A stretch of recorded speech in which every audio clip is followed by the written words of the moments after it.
सुप्रभात बच्चों। आज हम फिर से आए हैं। आधी कविता को मैंने आपको पढ़कर उसका भावार्थ समझा दिया था। अब हम लोग आगे बढ़ते हैं। जो कविता है थोड़ी धरती पाऊँ, उसके अगले भाव को हम देखते हैं कि इस कविता के माध्यम से कवि ने हमें क्या समझाने का प्रयत्न किया है। तो अगली लाइन है, तो विनती है यही, कभी मत उस दुनिया को खोना, पेड़ों को मत कटने देना, ना चिड़ियों को रोना। कवि कहते हैं कि कभी भी पेड़ को कटने मत देना, क्योंकि ये जो पेड़ है वो चिड़ियों का घर है। तो इसलिए आप सबसे हमारी ये विनती है, ये प्रार्थना है कि कभी भी पेड़ों को मत काटना, जिससे कि चिड़ियों का जो घर है पेड़, अगर वो कट जाएंगे तो चिड़ियों को आश्रयहीन होना पड़ेगा और आश्रयहीन होने के बाद उनका घर उजड़ जाएगा। तो इसलिए आप सबों से विनती है कि पेड़ पौधे को उगाएं, बल्कि उन्हें कभी न काटें। अब अगली लाइन में कवि ने कहने का प्रयत्न किया है कि एक एक पत्ती पर हम सब के सपने सोते हैं, शाखे कटने पर वे भोले शिशुओं सा रोते हैं। कवि का कहना है कि जो पेड़ पौधे होते हैं हमें उन्हें नहीं काटना चाहिए।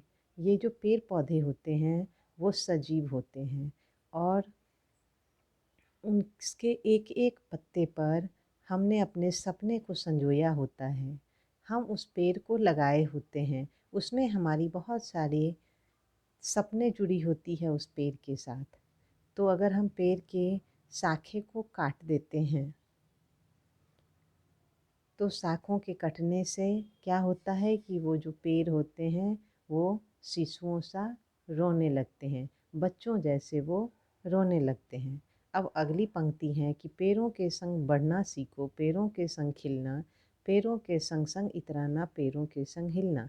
कवि कहते हैं कि पेड़ों के संग बढ़ना सीखो।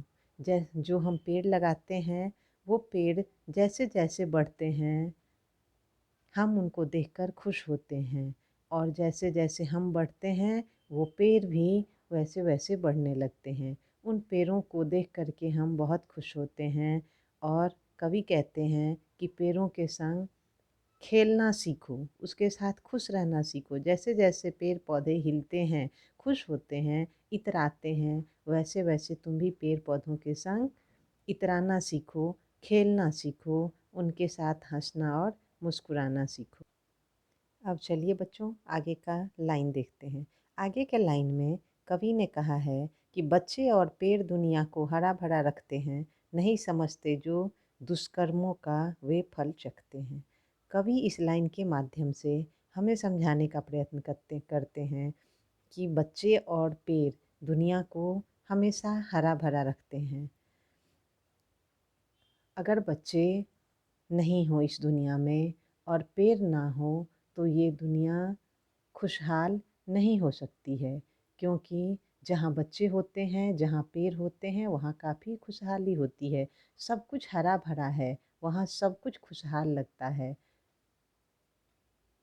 जो बच्चे होते हैं और जो पेड़ होते हैं वो दुनिया को हमेशा हरा भरा और खुशहाल रखते हैं। लेकिन जो लोग इस बात को नहीं समझते हैं और वो पेड़ों को काट देते हैं और उन्हें काटने का जो दुष्कर्म करते हैं, पेड़ों को काटने का, उसका बुरा परिणाम भी उन्हें भोगना पड़ता है। तो इसलिए पेड़ को भी बचा के रखना है और जो हमारे बच्चे हैं उन्हें भी बचा के रखना है, क्योंकि यही दुनिया के भविष्य हैं। अब चलिए बच्चों आगे का अंतिम लाइन हम देखते हैं कि क्या है। तो आगे का अंतिम लाइन है, आज सभ्यता बहसी बन पेड़ों को काट रही है, जहर फेफड़ों में भरकर हम सबको बांट रही है।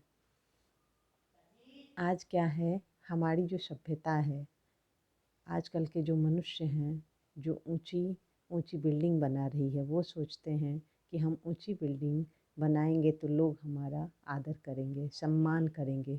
तो आज के जो सभ्य लोग हैं वो क्या करते हैं, अपना जो वहशीपन है वो दिखा रहे हैं। उनका जो बर्बरता है, उनकी जो असभ्यता है, उसको दिखा रहे हैं। उनका जो इस तरह का व्यवहार है उससे वो क्या करते हैं, इन पेड़ पौधे को काट रहे हैं। हमारी जो ये हवा है वो शुद्ध नहीं हो पाती है अगर हम पेड़ पौधे को काट देते हैं तो, और जो जहरीली हवा है वो हमारे फेफड़े में चली जाती है। तो इस तरह से बच्चों ये कविता ख़त्म हो गया। अब कवि कहते हैं कि इस माध्यम से हमें यही कहना चाहते हैं कि हमें अधिक से अधिक पेड़ पौधे लगाने चाहिए। ये हमारे लिए बहुत ही लाभदायक है।